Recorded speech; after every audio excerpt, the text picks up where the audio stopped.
समस्याओं को समझ लेना ही समस्याओं का समाधान है।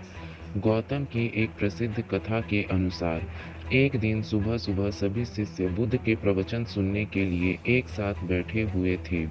कुछ देर बाद बुद्ध अपने साथ एक रस्सी लेकर आए।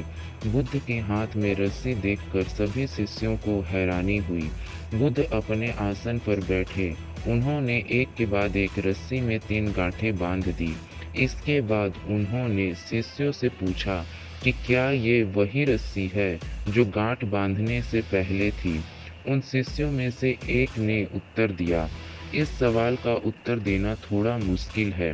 यह हमारे नज़रिए पर निर्भर करता है कि हम इस रस्सी को किस प्रकार देखते हैं, इसमें कोई बदलाव है या नहीं।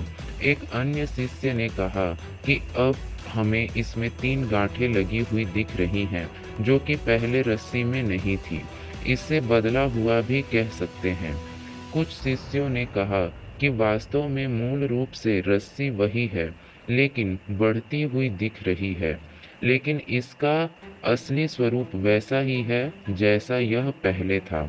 शिष्यों की बातें सुनकर बुद्ध ने कहा कि आप सभी सही बोल रहे हैं। अब मैं इन गांठों को खोल देता हूँ। यह बोलकर बुद्ध रस्सी के दोनों सिरे को खींचने लगे। बुद्ध ने पूछा कि क्या इस प्रकार रस्सी की गांठ खुल जाएगी? सभी शिष्यों ने कहा कि नहीं, ऐसा करने से गांठें और ज़्यादा कस जाएंगी। इन्हें खोलना और मुश्किल हो जाएगा। बुद्ध ने कहा कि ठीक है, अब मैं आप सबसे एक प्रश्न पूछता हूँ। आप बताइए कि हमें इन गांठों को खोलने के लिए क्या करना होगा? शिष्यों ने कहा कि हमें इन गांठों को ध्यान से देखना होगा कि इसे बांधा कैसे गया है। इसके बाद ही हम इन गांठों को आसानी से खोल सकते हैं। बुद्ध इस जवाब पर बहुत संतुष्ट हुए और उन्होंने कहा कि आप सभी सही बोल रहे हैं।